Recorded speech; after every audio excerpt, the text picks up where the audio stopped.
Today, the Australian monetary policy civil war.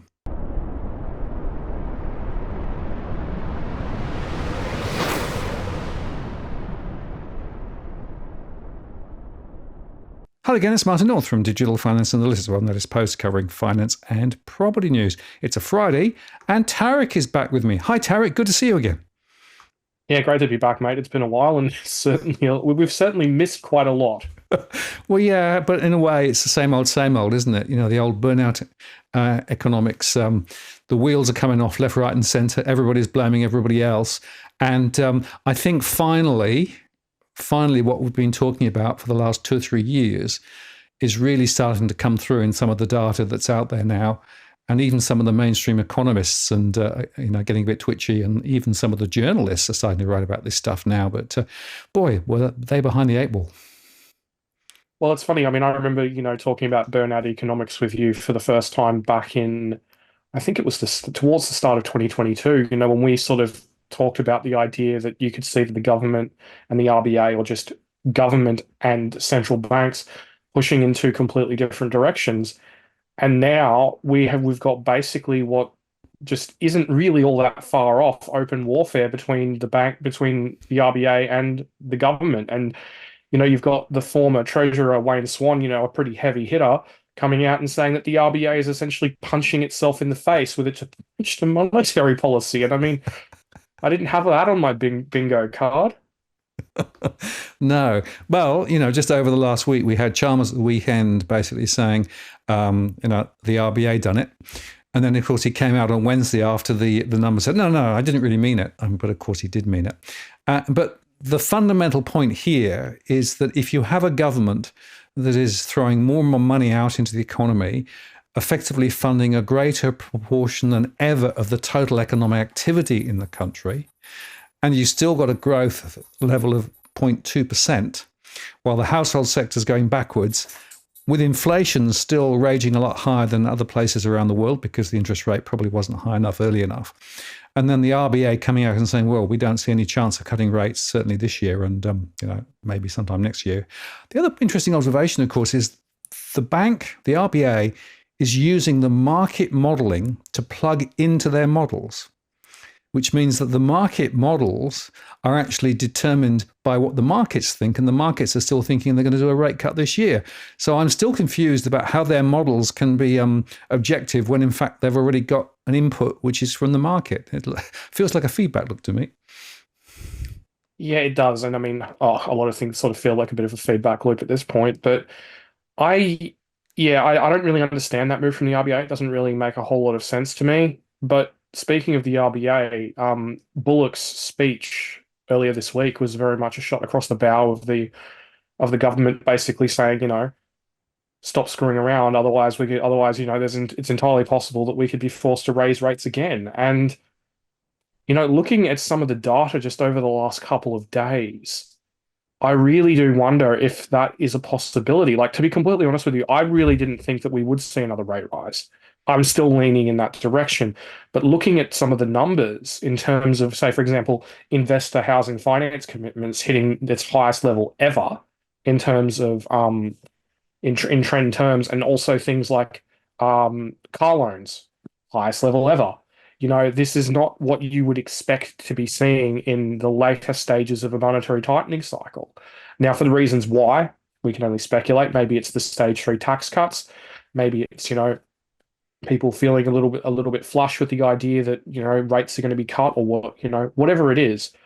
But I think that is increasingly a possibility. Now, I don't think it's a majority. I don't think it's a majority possibility, but I think it's increasingly there. Even if rates don't rise, I think that the base case has to be that rates could be higher for longer, unless we see some sort of major deterioration in the US economy.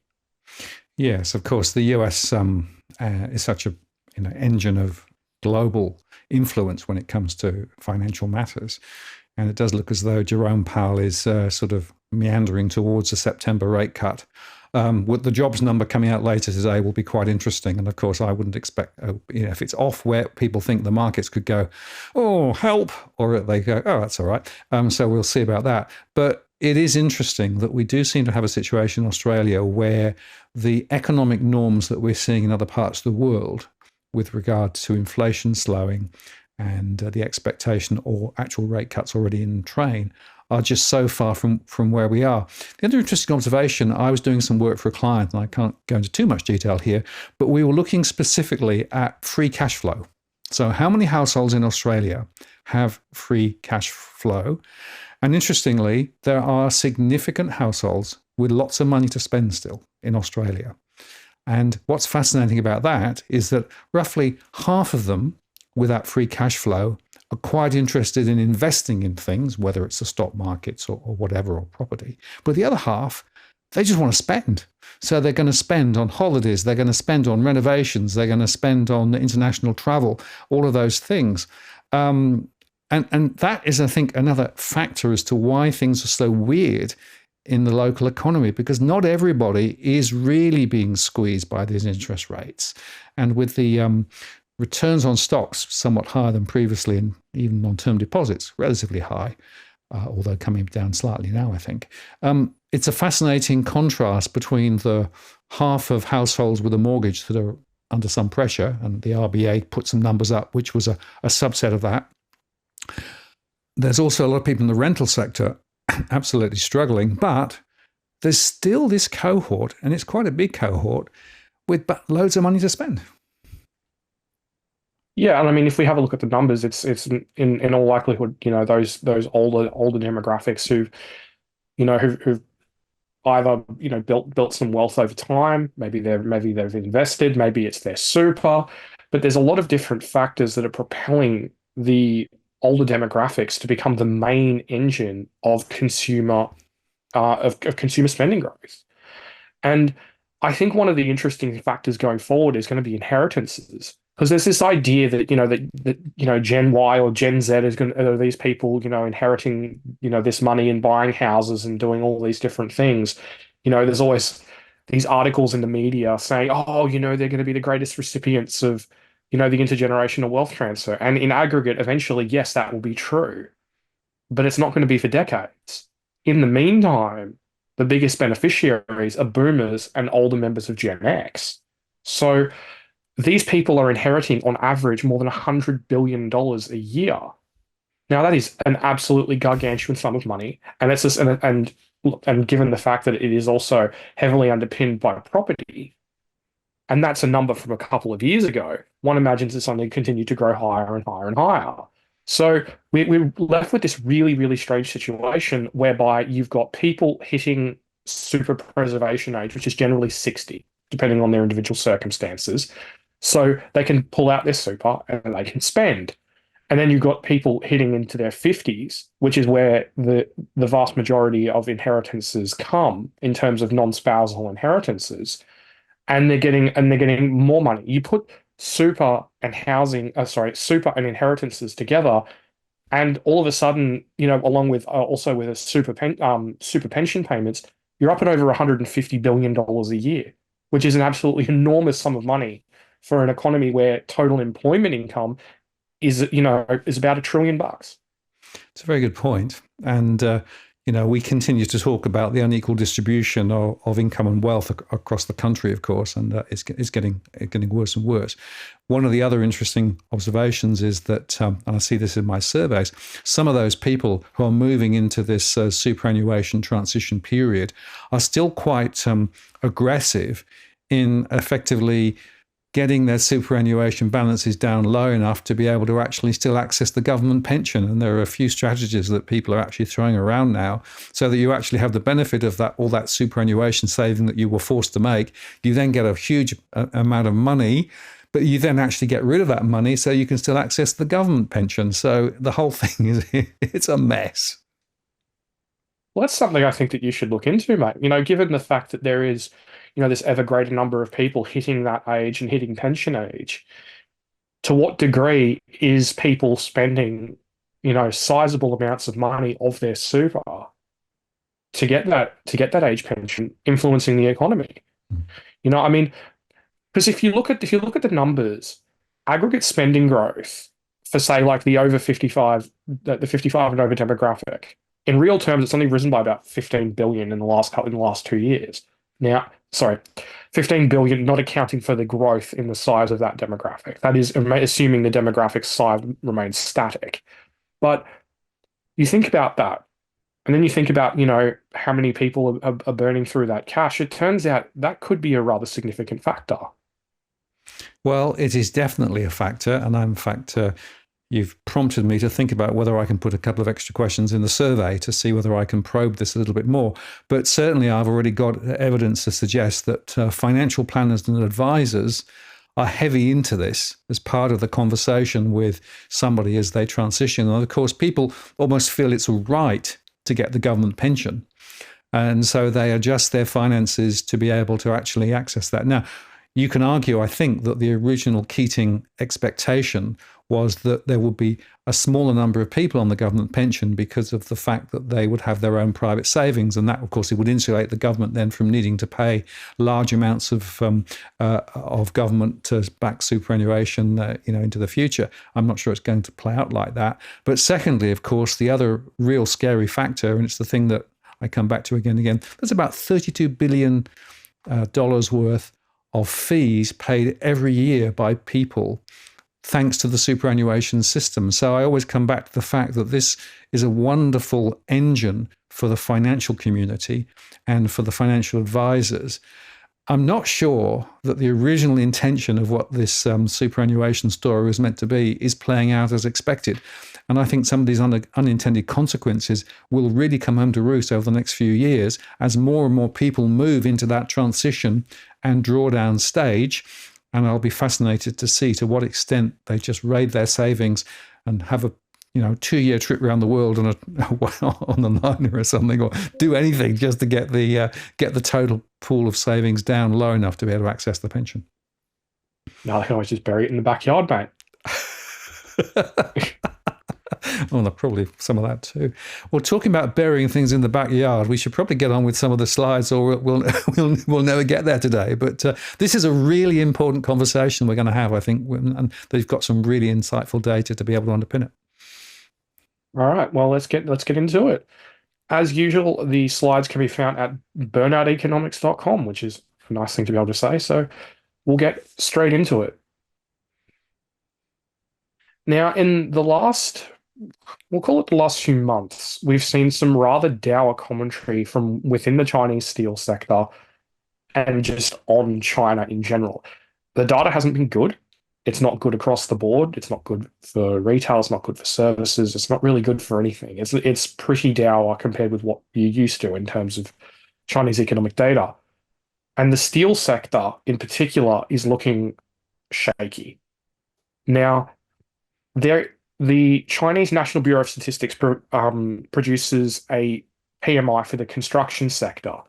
And you'd look at it and you'd go, how is that still expanding? How is it that we've seen this huge bust in the Chinese real estate sector, in the Chinese residential construction sector, and up until recently, that wasn't contracting. And the answer is that basically they've shifted towards the construction of infrastructure. Now, there is some evidence to suggest that those efforts and the ability to fund those efforts is somewhat running dry. Now, we could see moves from the Chinese government to alleviate that in some way, whether it's of some form of stimulus, some form of debt restructuring for local governments or local government financing vehicles. But as things stand, things are not good for the Chinese steel sector, and they're going to continue to get worse if all other things remain equal, which is admittedly a big if. And what this is a chart of is coking coal and of iron ore. In the sort of reddish line, that is coking coal, and the candle chart is iron ore. And in terms of coking coal, that's already back to 2021 levels. And iron ore is also in a very, very vulnerable place, which hits the bottom line for the federal government, states, rather directly. Yeah. The fascinating thing about this is that the data shows that the import of raw materials for making steel into China continues to go down, but they're exporting a lot of steel as well that they've produced. And there was an article last week that was making that point. But this pincer movement is really quite interesting, because what it means is that the funds flowing back into the Australian economy from the resource sector will continue to go down if this plays out. Okay, we've got LNG, and LNG is important, but for all sorts of reasons, not necessarily as significant in terms of the cash flow. But WA in particular could get smashed if this plays out, and I'm thinking that, well, fascinating to watch how this plays in then to the trade balances. And of course, the most recent trade balance was, well, more adverse than previous because of it's already playing out. And there's more to come. And now they're talking about new steel producers in some other places around the world being able to compete at $80 a ton. Now, if that's true, then that means that some of the production in Australia could now be also under question from a relative pricing position too. But yeah, the China story is intrinsically linked to the economic future of Australia, and I'm not sure that China's going to save us this time. No, and I think that there's a really sort of important distinction that needs to be made. Historically, there's been this idea that if China performs well, Australia performs well. And for the longest time, that has generally been true, because China has built its growth on, well, building, really, on, this huge expansion of, of new homes, of new business, of new factories, new commercial real estate, new infrastructure. But now they're in a situation where their prime age population, so people between ages the 18 and 55, is contracting, and contracting rather significantly. I mean, the 25 to 54 population is going to contract by over 10 million people this year. So the fundamentals underpinning the demand for commodities from that perspective is awful. So, without, some sort of intervention, China is in a very, very challenging position. And there is a pathway for China out of this. They can potentially get their consumers to spend more. They can become a more consumer-focused economy. They can focus more on the high-tech levels of manufacturing rather than in terms of, just building stuff and roads to nowhere. And that seems to be, at least to some degree, what they're trying to do. But that doesn't benefit Australia. If they shift, or if they go, oh well, we can have a consumer economy instead. We can find a way to get the Chinese people to not save almost 50% of their income, and we can get them to spend that into the economy in a more significant way. Great for China, horrible for us. Spot on. And I think the markets were always expecting more fiscal support from the Chinese authorities, and so far they've underwhelmed. I mean, they've done a few things. They've reduced some key interest rates, and there's some support for some of these regional entities, but it's nothing like what the experts were expecting to play out. So it'll be fascinating to see. But your critical point is, even if they do start further support with inside the Chinese system there, it may not be a replay of post-2007 to 2009. And, we effectively escaped the worst of the global financial crisis because of the fact that China did a lot of stuff which benefited us. And without that this time, bearing in mind what we said earlier on about the current state of play inside the Australian economy, I'm not sure that we're going to be saved this time around, which in the current environment, where we have a greater proportion of ever of effectively government-backed activity in the country supporting growth plus very high migration. In fact, we'll come onto the migration stack shortly. We don't have a growth path.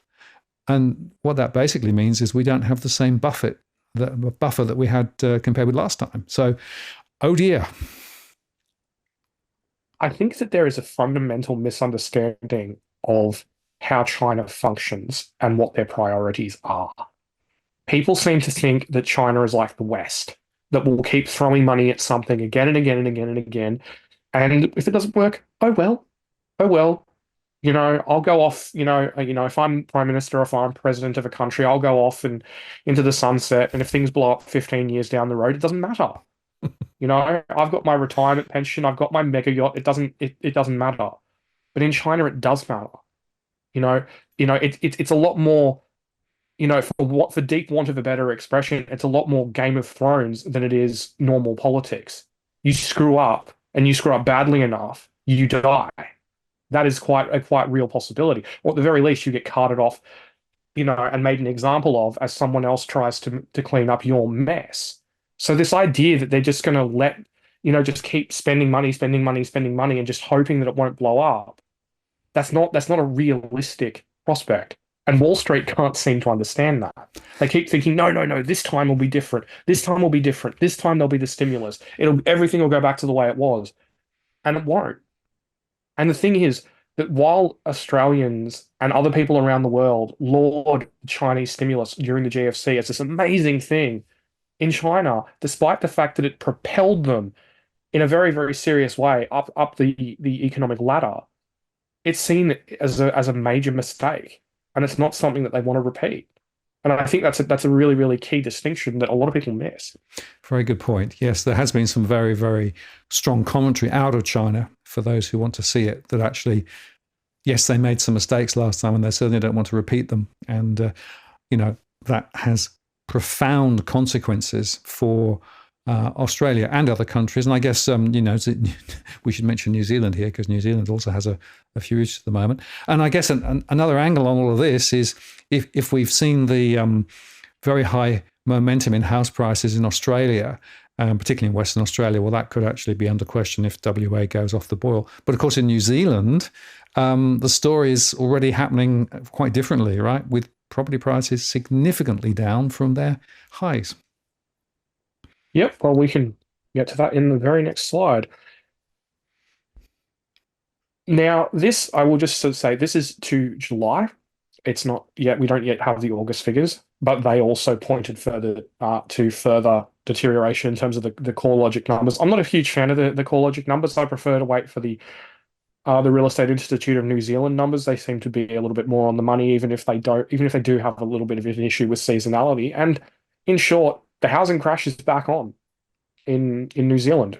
Housing prices in Auckland have hit a new low for the cycle. They are now down by, well, almost the same amount as the US average during the financial crisis, and in real terms, significantly more than the US average during the financial crisis.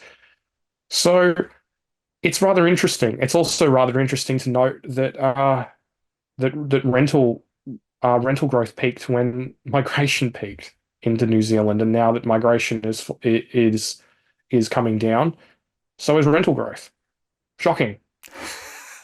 Oh, you mean there's a connection between the population and house prices and rental growth? Well, that's an interesting observation. Of course, many people in Australia would beg to differ with that connection, but absolutely, we've seen it. And it's interesting that the latest commentary from the real estate of Institute of New Zealand was quite amusing, actually, because they were talking about the green shoots. They were saying, well, actually, the listings are up, but there's a little bit more transaction activity. But when you actually look at the prices, they're down roughly 16% on average from their peaks, but actually worse in some areas. And I'm fascinated because they sort of picked on some of the smaller locales with very, very low volumes of transactions. And guess what? Because there were very low volumes of transactions, those numbers are very much more variable.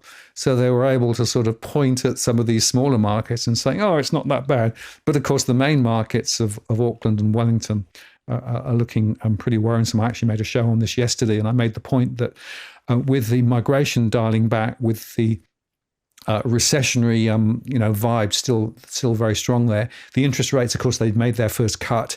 Expectations of perhaps more cuts ahead. But this is a really important object lesson for Australia. And I want to underscore again the different strategy around migration that New Zealand is now propagating versus Australia is really important to understand, because it seems to be having quite a profound impact on the economy. Yeah, New Zealand, I think, is going to be an interesting one because they've retrospectively reintroduced negative gearing. So And we've also, as well, we've seen investor levels of investor finance commitments hit their highest levels since 2021.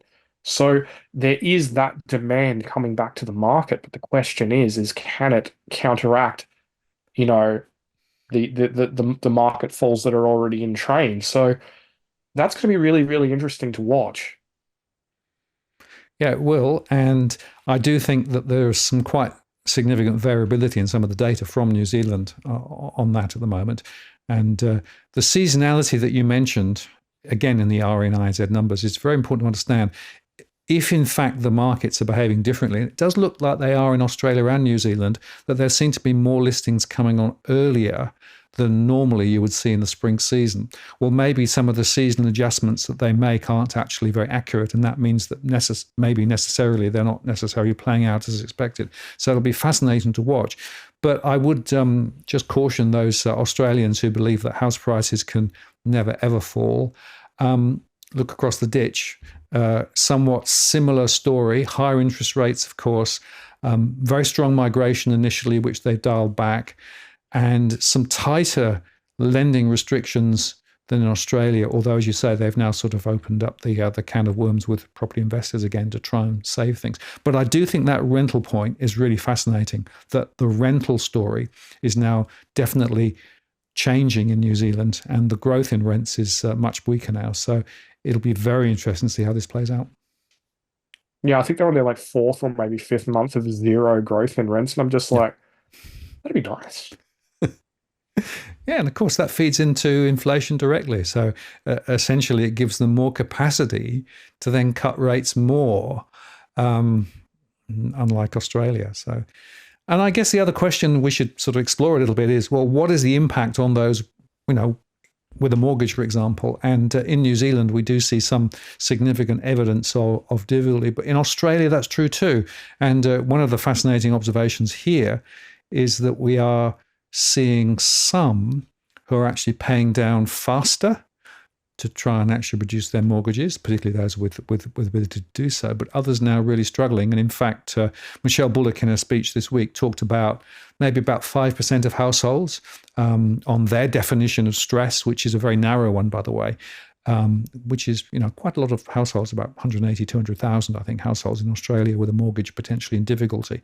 But there's a lot of thought here that needs to be put into what's the real state of play with regard to those in mortgages.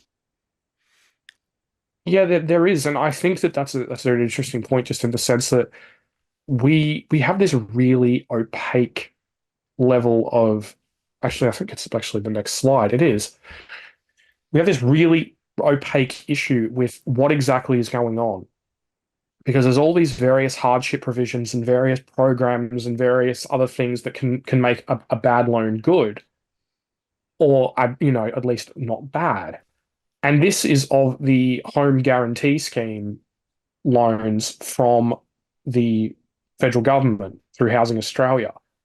And their report concluded that the level of arrears for across the various first home buyer guarantee, regional first home buyer guarantee, etc., that the level of arrears is less than 0.1%. Now, I've been meaning to ask someone like yourself, Martin, how is that possible when, even if you look at the absolute prime securitized arrears, it's more than, what, 5 times that, even for the best borrowers? Well, it's partly, isn't it partly a question of what data you pick? So I suppose if you've only got those who've got a loan relatively recently, that because these schemes haven't been running for that long.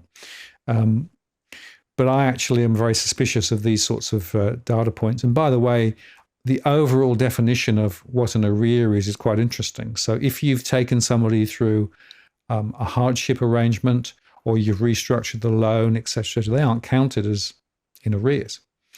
And in fact, the RBA numbers that they quoted, that sort of 5% of households in some difficulty, excluded anybody in arrears. So I don't know. It seems to me that you can almost make this up. And remember, of course, two things. The RBA numbers are based off the securitization portfolios. Now, those securitization portfolios, as I underscore quite often, are hand-picked effectively. They are mortgages of a particular type and character. So they don't necessarily give you the full story. There are other data sets like the S&P series and the Fitch series, but again, they are securitized pools. And not all mortgages go into those securitized pools. So then where do you look for defaults? Well, you look to the major banks and for their reporting. Well, their disclosures on defaults is pretty limited. Remember that, like I said, if they're actually in a situation where household is in a rearranged or a hardship scheme, that loan is not flagged as in difficulty. And we know the recent ASIC report made the point that people can go into those hardship schemes for a year, but at the end of them, they quite often came out of the hardship scheme with as big a problem or more of a problem than previously. And then the final point in all of this, and this is the point that I think people have just not got their head around. If you are in the situation, you're a household, and you're actually knowing that you've got big financial pressures building, and you're seeing your house price significantly higher than what it was, chances are, at some point, either the bank whispers in your ear or you make a decision to actually go sell the property and get out while you can. And because house prices have risen, there are a lot of people who are selling, but they're not actually foreclosed. They don't stand out in any of these statistics, but actually are forced to sell. And that's the story that I think people are missing. And interestingly, if I look at Victoria in particular, there are quite a few investment properties who are now listening simply because economically it makes no sense to hold an investment property in Victoria. And the yields, particularly the net yield, is now negative for more and more people there. So the point I'm trying to make here is that just looking at the defaults and looking at those foreclosures is not telling you the full story. And then the final point in all of this, if you look at what the Reserve Bank is using as a definition, they're talking about people with a cash flow pressure, but they're saying cash flow pressure against non-discretionary spending. So in other words, the things you have to pay for. So they've got a very clever definition here that allows them to then reduce the total story. Now, what I do is that I look at the cash flow story, but I also take account of the fact that there are still categories of discretionary spending that households would not regard as discretionary. For example, things like your mobile phone plan. Now, is that discretionary or is that non-discretionary? Or what about your Netflix subscriptions? Discretionary or non-discretionary? What about school fees? Discretionary, non-discretionary, right? And as soon as you start actually unpicking that, what you realize is that there's big chunk of spending, which the Reserve Bank regards as discretionary, but for many households, they don't, and they're actually having to make really hard trade-offs. What about, for example, spending on healthcare? Is that discretionary or non-discretionary? If you choose to go to the dentist more often, is that discretionary or non-discretionary? So my point is, there's a lot of lies below the surface here. I think part of the problem as well, as you say, is that we don't really have an accurate viewpoint. We don't really have what we would consider to be like, I mean, like I look at some of the numbers in the US and they're not perfect either, but you look at, some of the numbers there and it's a lot more transparent. There's a lot more transparent. I mean, perhaps it's because of the way things are securitized that they have to be more transparent. The way it is with Fannie and Freddie and the much greater securitization of mortgages. But there's a lot more data out there that tells you what's going on. Whereas here in Australia, I feel like we're very much flying blind. And if someone had just come out tomorrow and said, oh, well, it actually turns out that like 3.5% of people are actually in really, really deep trouble. And once you look past all these various hardship provisions and everything else, are in serious danger of potentially, not necessarily losing their homes, but being forced to sell or whatever, I wouldn't be surprised. No. And the other point to make is there's a seasoning thing here. What I mean by that is if people start getting into difficulty, they don't fall over in the next month. They can muddle on for quite a long period of time. And in fact, if you look at some of the defaults, some of that default rates are higher in Western Australia And Western Australia, of course, has seen a significant economic uptick and significant house price growth, but the default rates are still quite a lot higher because they're actually still reaping the whirlwind from some years ago. So this can be a 3 to 5 year journey as people muddle through and refinance and go around the ways. And what I find interesting is that the true objective data on this particular story is just not there. So you can rely on what the banks are saying to an extent in their results, but as I've made many times, they've got a particular way of telling it. And of course, if you're in hardship, they do report that separately, but people come in and out of hardship, so that's a bit of an issue. The securitized pools like S&P give you a bit of a flavor. In fact, there was a report that came out from S&P recently. They listed some of the top 10 postcodes, and I could tick them off against my mortgage stressed postcodes almost down to 100% because I've been watching this happening. So my sort of top line view of cash flows coming in to households is a much earlier warning than what we're seeing in those results. But I do think that there should be more and deeper focus on this issue for two reasons. One is those individual households who are getting into difficulty are really now finding the path out of difficulty more and more difficult, particularly when prices, for example, in Melbourne are still falling and in Tasmania are falling. If prices continue to ease back in other places, as I think it's likely, then more people are going to get difficulty in finding a way out. But the other is that the structural significance of this, both in terms of the way that lending policy works and also the way that the broader financial stability discussion is being had, is also, I think, to be underscored. At the moment, the RBA and the Council of Financial Regulators say there's a bit of issues, but financial stability is fine, mate. Well, yeah, financial stability is fine until it isn't. Yeah, and when it does go wrong, it tends to go wrong quite quickly.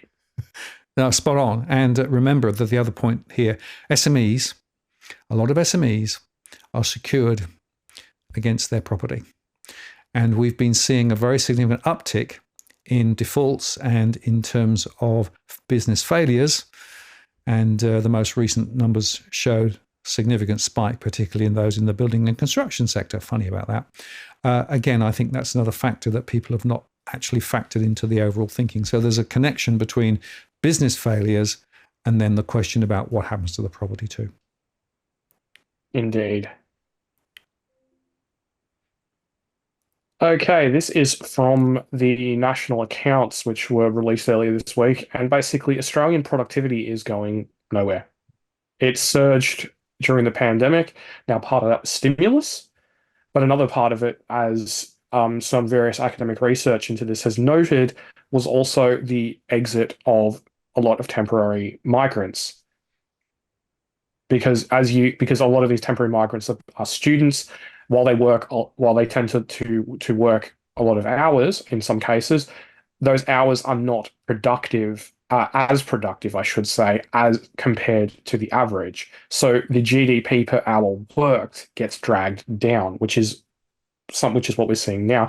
And it's also worth noting that part of the issue is the rise of what the ABS calls non-market jobs.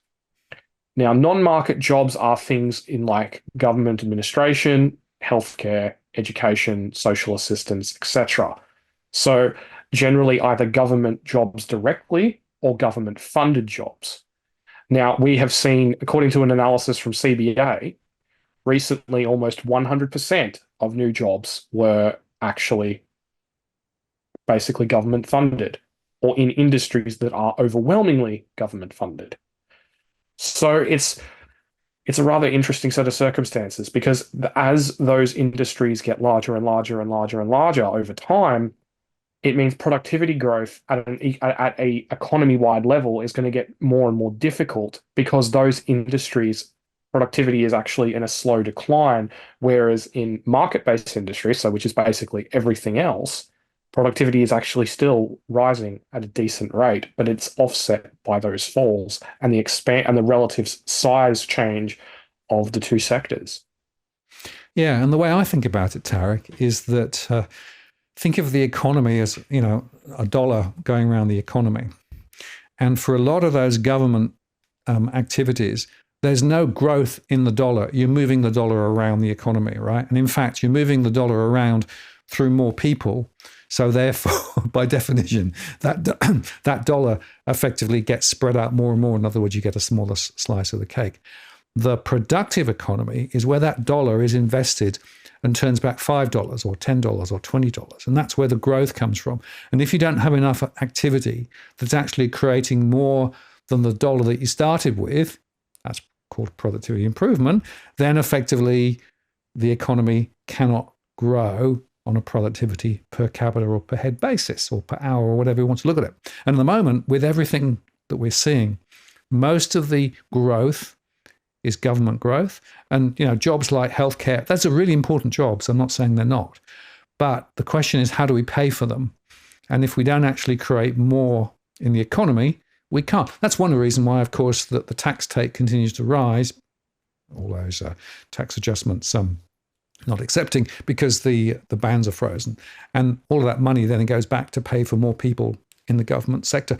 So the economy is getting effectively expanded, but there's no increase in the overall take, which is why productivity is going backwards. And that's why, actually, you can have the situation, both the RBA and Chalmers is sort of right, insofar that Chalmers is saying, well, if we hadn't done this expansion of the government spending and support for people, the economy would have been a worse state. If we hadn't had migration, we would have been a worse state. But the RBA is saying, well, actually, the productive capacity in the economy is actually squeezed because we can't actually do that stuff. And so both are right, and that's why they're throwing bricks at each other. But this is amazingly scary. And if you were to make a comparison between the productivity in Australia on an hour's worked or per capita in the US, the difference is remarkable. It is. And, I think it was the E61 Institute who put together an analysis on the impact of migration. And what it found was that when you get a migrant who is skilled, who is specifically targeted for a role, there is a significant increase in terms of productivity for that firm. Obviously, depends on the scale. If there's 10 people, if there's 1,000 people, obviously, it depends. But in terms of then when you get what they call untargeted migration, which is when someone hasn't been specifically, for a specific skill. Say, for example, someone comes here as a student and they end up getting a degree and they end up being part of the 51 or 52% of people who end up in a menial job 3 years after they've gotten their degree. That does not contribute positively to productivity. It's actually quite negative. So it's really quite a bit of a mess. And I mean, in a lot of ways, I think it illustrates the fact that we need to fix the education sector as well as the migration system, because if we're essentially giving out these degrees that qualify you to deliver Uber Eats or to be a waiter at a cafe in 51% of cases, that's a pretty crap set of outcomes. And the students coming here are not idiots. At least, they're going to realize that, well, perhaps that isn't such a good idea. Well, of course, especially if there isn't a path to residency. Yeah, I was going to say, of course, the real big lie in all of this is that the education sector is regarded as an export. And that is the biggest load of old, whatever you want us to call it, right? Not least because, of course, a lot of people are, spending perhaps some of their money in Australia, but a lot of it is also shipped offshore. And in fact, Leith Van Onselen has done a lot of good work here. He's actually, I don't know whether you saw, he actually wrote to the ABS and prodded them on this very significant issue. And the ABS came back and said, well, everybody else is doing it like that, so that's why we're doing it like that. It doesn't make it right. But it also allows then the university sector to grizzle about the fact that, they're a really important export and, we should be protected and funded and supported. And another load of old BS there as well. So this is a really important issue. I'll come back to the fact migration very strongly linked to student intake. Student intake linked very often to students going through the education system here. And unfortunately, as you say, about half of them end up in relatively lowly jobs later. But a lot of people, of course, using the education system as a proxy for getting residency and what have you in the country. So it's a big scrambled mess. But the way that the economics works and is measured doesn't help the debate. No, because the thing that gets me is that I mean, I'm not sure exactly what the exchange lease laws had with the ABS, but if you look at other countries in the world in terms of how they define education exports, here, okay, let's say we have a student, they come here, they go to IKEA, they buy a couch, that's an export. They go to Subway, they buy a sandwich, that's an export. They go down the pub, they buy a beer, that's an export. If someone's on a skilled visa comes here, even if they're here for 5 years, they come here, sorry, even if they're here for 5 months, they come here, they go get a beer, that's not an export. Now, if you look through the data of other nations, that's not how they measure it in a lot of different cases. You look at the US data, that's not how they measure it. I've gone through, say, for example, I looked at the other day at Finland, for example. They're like education exports. That is what you spend on education. It's what you spend on at the institution. It's what you spend on things like books and stationery and everything else. Like that's directly related to your education. They're like, depending on if you're, commuting in from a different country, because obviously, some people come into Finland from Russia or whatever, then could that be considered export? They're like, well, yeah, okay. But if you look at a lot of other, it's just, there's not that standard definition. It's just like, well, YOLO. And even then, Cameron Murray wrote a good article on this about, detailing basically, how they come to this calculation. And, it's a bit ambitious, shall we say. Yes, it has a particular spin to it, which makes it sound as though the universities are way more productive than they actually are. Honestly, the Australian university system is a degree factory. My late wife, when she was a university professor, kept complaining about the fact that the standard that was required to be achieved for a parse was being reduced and reduced and reduced and reduced. So the quality of the degrees, in her view, was being diluted because of this sort of approach that was being adopted. And I think there's some evidence of that, which means, of course, that even those people who've worked really hard and have gone through the university system come out with degrees that some people question as to whether they're actually worth the candle. So it's another mess, just to add to the combination of complexities. But again, it's directly linked back to the migration question and the GDP and the productivity question. All of these things are there. Now, the other interesting observation, of course, what happens if you look at disposable income compared to, say, GDP? There's some interesting data there too, isn't there? Indeed. Now, this is a chart of real household disposable income going all the way back to when it started, to when the data set started, and also of household debt to GDP. Now, I don't know about you, but I think that looks like there's a pretty decently strong correlation there, that once the strong growth in household debt stopped, so too did the growth of real household disposable income. And it sort of brings into question the sort of Howard economic miracle that, that we achieved all this amazing stuff. Now, don't get me wrong, a lot of that was underpinned by the resources sector. But how much of it was just underpinned by household debt? And it really just, raises the question of, can we actually generate strong growth in living standards without growth in household debt and without although to be completely fair, even with surging export receipts for the resources sector? Well, the fact is, it was two factors, right? Certainly the resource sector and the massive amount of income that was generated through that. Yeah, big factor. But the second one was this up leverage. And of course, the deregulation of the financial system, the ability to be able to actually get greater multiples of income. That, of course, then lifted house prices. As house prices went up, that meant people could borrow more. And so you had this accelerator. Then we had things like Aussie John and all those things, so the securitized game and all those things in there. But yeah, the fascinating thing about all of this is that we are the world leaders in household debt.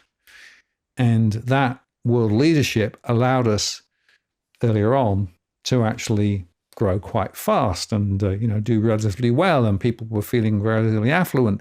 Now, of course, the situation is that, sure, loan growth is still there, as we discussed earlier on. Investors are still doing it, but the underlying drivers are now very different.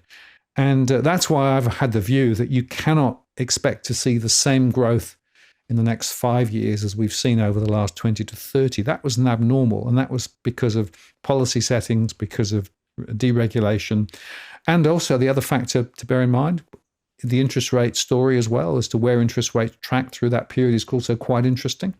And now, of course, we've got higher interest rates, and that's putting a 40% drag on what a typical first-time borrower can borrow compared with a few years ago. So that's another factor to bear in mind in terms of the debt story. But this is a really, really stunning chart to, well, ask the big question, isn't it?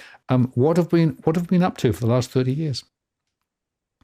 Well, I think that one of the interesting things about this is that if you're someone who, is a member of Gen Y, if you're someone who got into the workforce, around about the late 2000s, the early 2010s, you've basically seen no growth in terms of, the overall slice of the pie going to the average person. And once you factor in the fact that the cost of housing has gone to the absolute moon in the last 15 years, it doesn't really make for a pretty picture. I mean, in a lot of ways, I think this is quite reminiscent to a lot of the commentary about the underlying issues that the UK is facing, in the sense that there are a lot of people who've worked very, very hard, for this decent quality of life, but basically through the fact that the economy just isn't performing the way it has historically, and the fact that, that the cost of so many basics has gone up so much, and that's been outside of the CPI, that a lot of people are angry that they're basically getting nowhere. And I think that is very dangerous, both from an economic perspective, but also from a social one. Yeah, very good point. And the social consequences are playing out in the UK. It's very interesting that we had those summer quote riots, although actually they were rather overreported, I think, in terms of the consequences of them. But there is a general level in the UK of frustration that people are running really, really hard. They're on the treadmill, they're working all hours that God gives plus a few more, but they're not actually making progress. And in the UK, by the way, real income is now growing slightly faster than inflation for the first time for a long time. But they're having to pay a lot more for housing. And in fact, house prices are starting to move up again. The rental sector is still a pressure sector as well. And the cost of living is still going up. So I keep reminding people that whilst inflation may be coming down a little bit, people are paying a lot more than they were for those same goods and services from 2 or 3 years ago, because of course it's cumulative. And inflation, if it goes to zero, that doesn't actually mean that prices are going to drop. It just means they're not going to grow as fast. So I think these are really important issues. And again, it translates through. One of the reasons that the interesting observation from the election is worth highlighting here is that Labour was re-elected in the UK on 1/3 of the votes, but they got 2/3 of the seats. So they actually have a very narrow base, despite the fact that they have a significant majority in Parliament.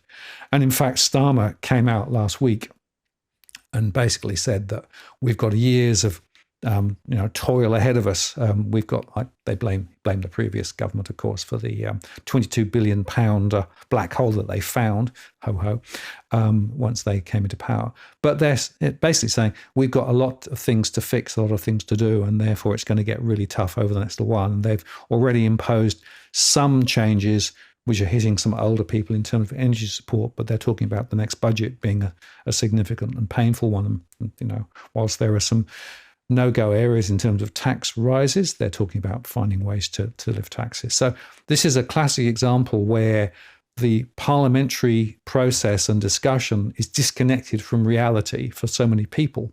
And that's why people are so frustrated. And I think we're seeing the same in Australia. Certainly, all of the commentary I see suggests that there are a lot of people in Australia too who just say, oh, these politicians, they've got no idea what it's like to actually be, in the real world, trying to save for a house or trying to work and trying to get by. And then they hear Chalmers saying, well, we're doing everything to support you. And they hear the RBA saying, well, there's only a very small number of people who are actually in strife at the moment. I think they're not connected to reality. No, no, they're not. And I think that's a good spot to end on for this slide. Oh, Oh yeah, speaking of not connected to reality, well, Albo said we're going to cut migration, we're going to cut migration, we're going to cut migration, and this is what the population growth as taken from the national account looks like. A new record high. Now, admittedly, this is subject to revisions, because it's a rather imprecise sort of thing, but yeah, we're not going the right direction. No, this is a stunning chart. And, we've been talking about the role of migration and the quality of the migrants and all those things. Now, clearly, students are part of it, and they are trying to dial the student story down. Well, maybe we'll see how that plays out. But of course, the university sector doesn't like that. But that's not where the real pressure point is in terms of migration, if you look carefully, right? There are other classes of migrants that are still being welcomed with open arms.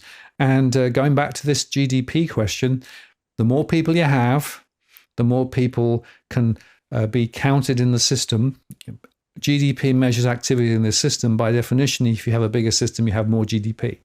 That's the story that, of course, people need to understand, despite the fact that on a per capita basis, as we showed earlier on, it's continued to go backwards, and the fact that many people are perhaps not seeing any growth in real income at all. And this is a real mess.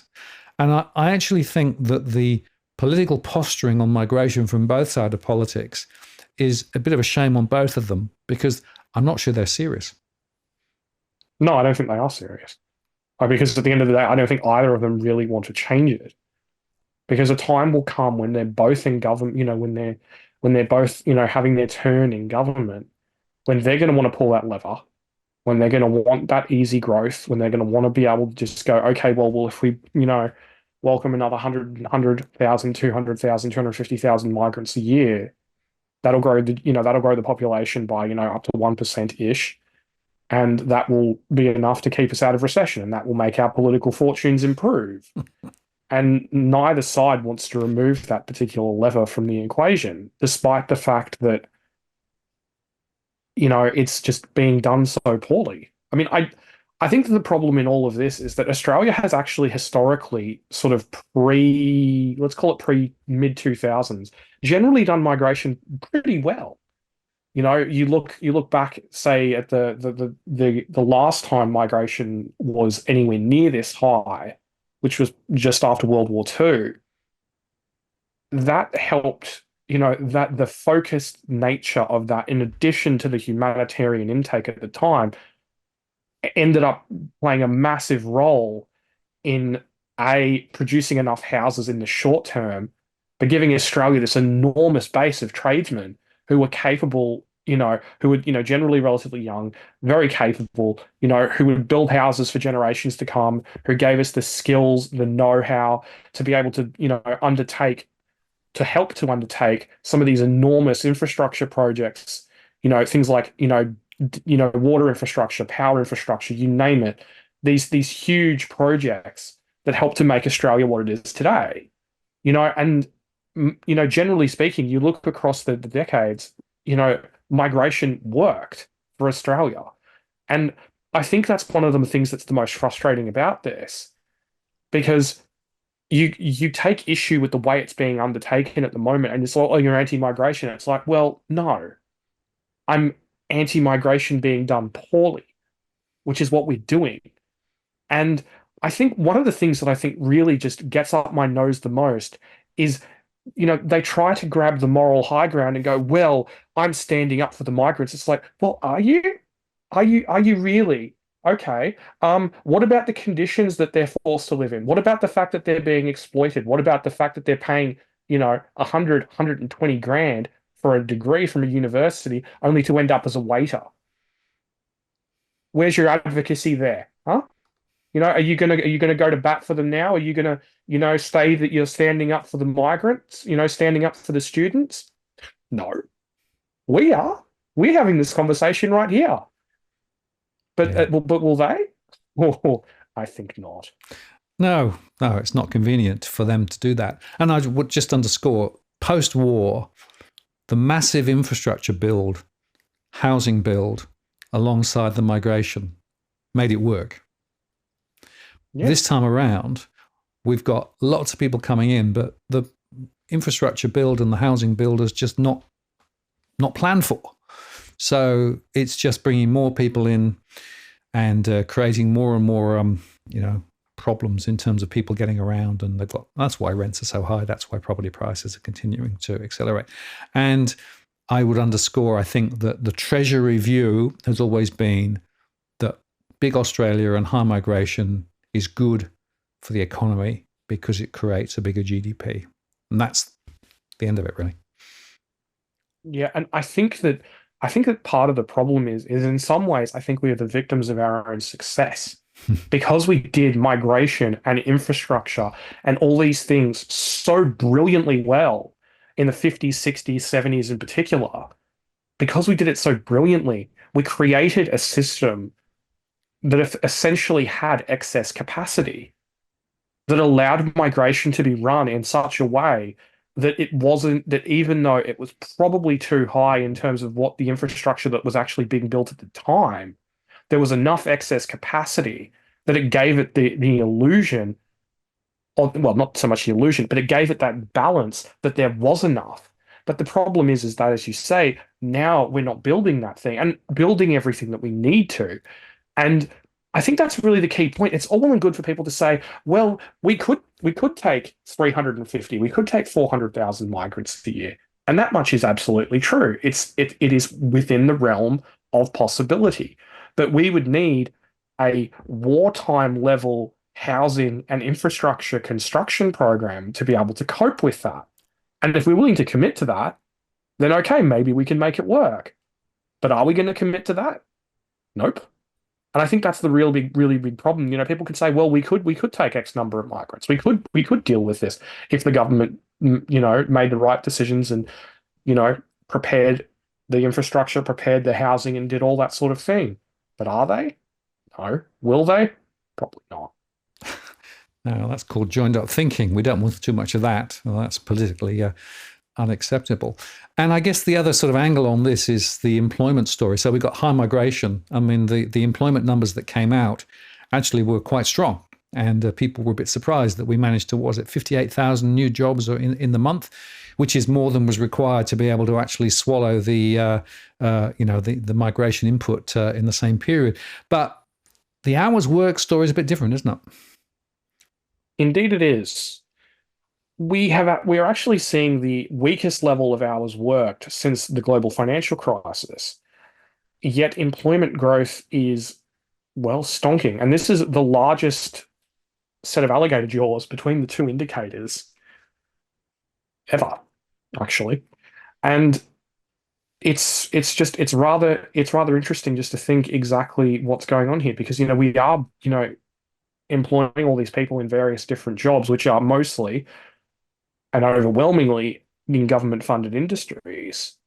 But the question is, how much longer can we essentially have Albo in the States trying to print jobs before it blows up in our faces? And that's something I'm just gonna just go to the next slide on. It's underpinned by this. It's underpinned by the resources sector, by those huge, huge flows of cash coming in from overseas to pay for our mineral bounty. And the question becomes, if China does come off the boil, as we discussed earlier, they're not going to be able to afford to print jobs anymore. And then the question becomes, well, if we can't print new jobs, can we even afford the existing ones that we've already got? Can we afford the fact that the NDIS is this absolutely enormous thing that's, roughly the same size as the defense budget? Can we is that something that we can maintain? And, I think that there are a lot of questions out there, a lot of hard questions and a lot of soul searching that might need to be done if that downside scenario does come to fruition. Yeah, that's a very important point. And I'd also make another sort of linked point. One of the other factors in terms of the big government spending pots is that the interest rate being paid on government debt is now a lot higher than it was. And the expectations has to be that those rates are not going to come way back down again. And what that means is that we've got an economy where the government is being forced to spend more on defence and AUKUS, more on the costs of debt, more on things like the NDS and some of these other big programs.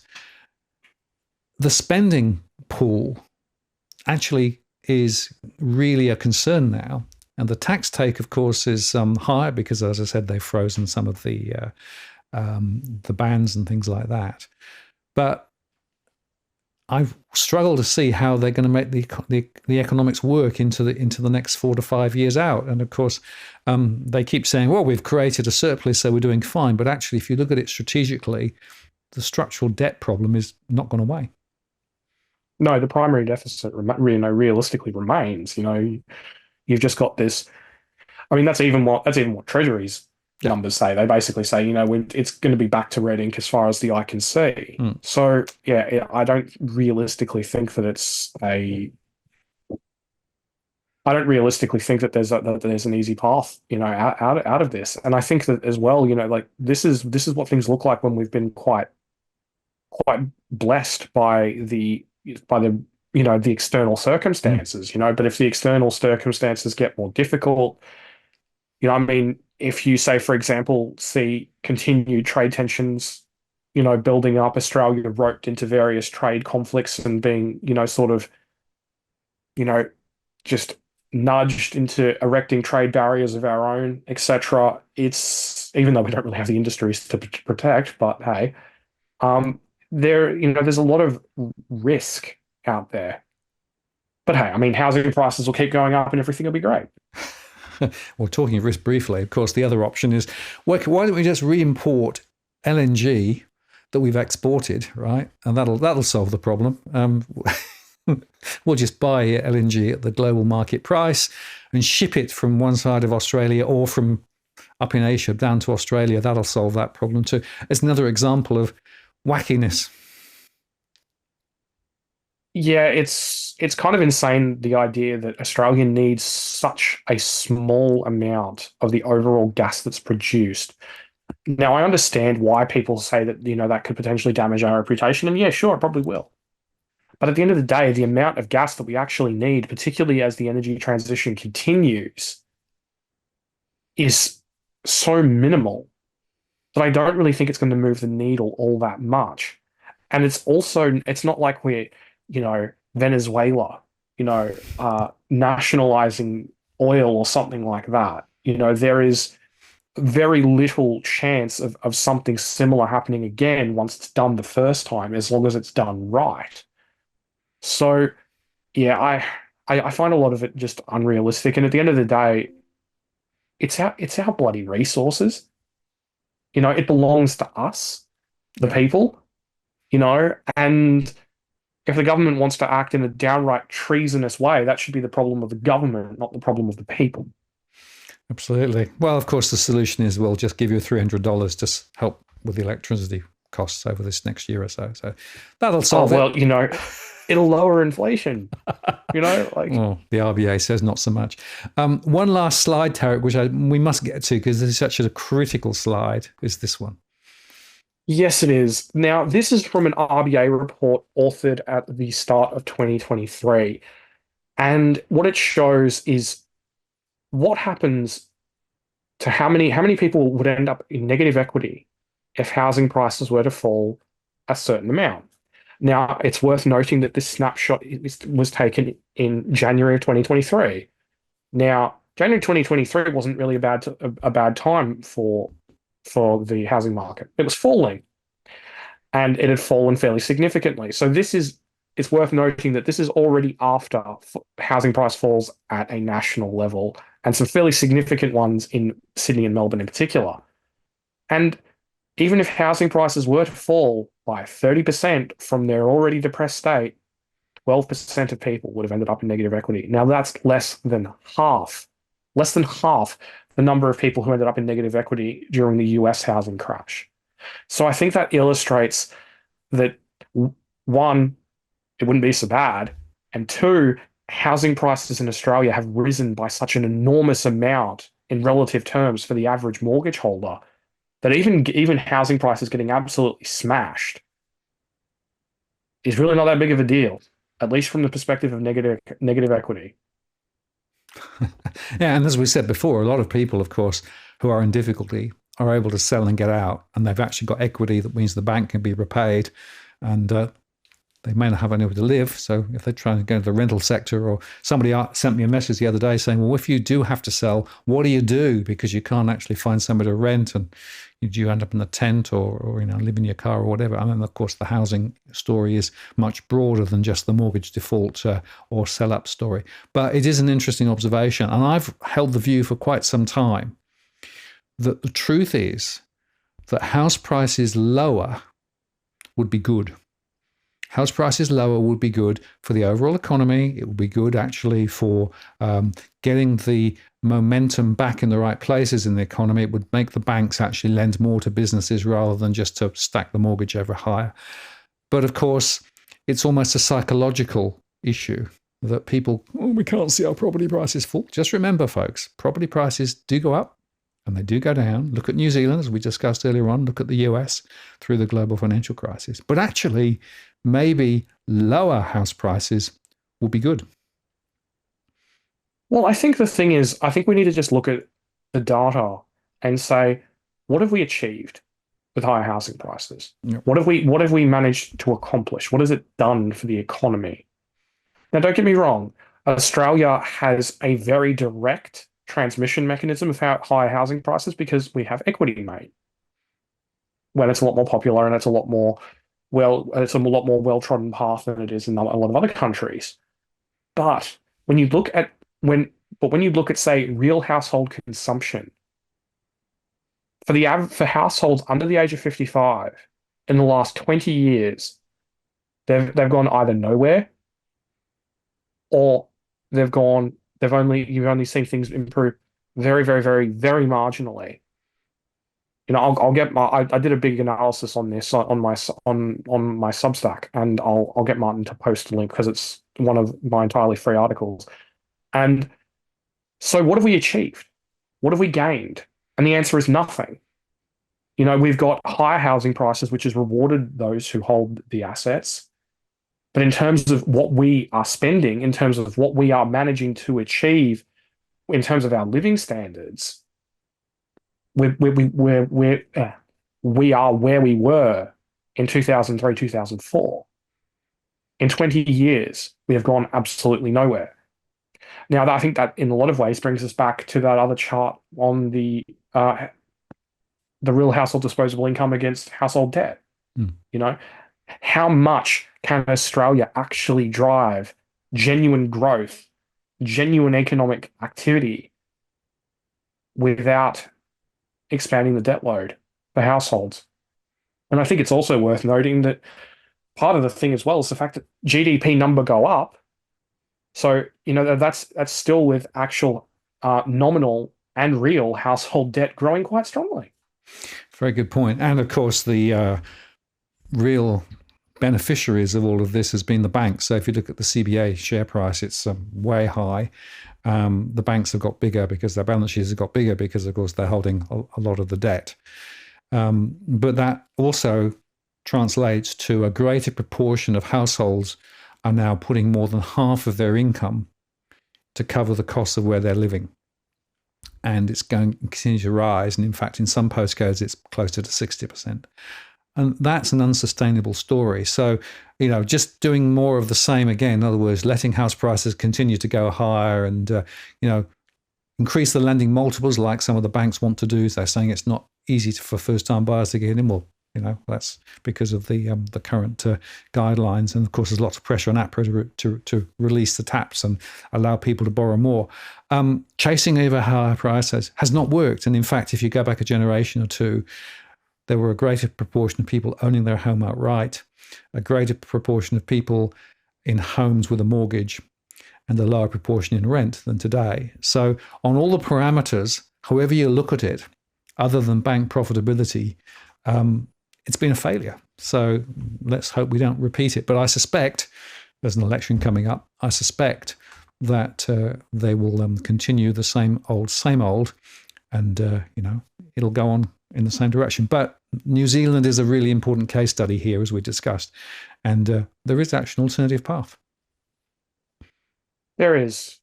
I mean, I think it was back in 2021, I somewhat jokingly said, um, that housing prices will keep rising as long as there's hopes and dreams of the Australian people to throw on the fire.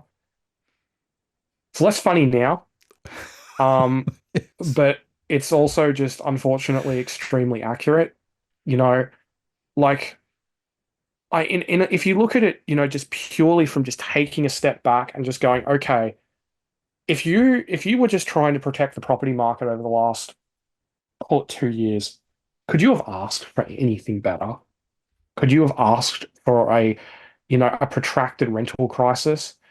For whoops, migration's too high. Whoops, it's too high again. Oh my God, I can't believe this keeps happening.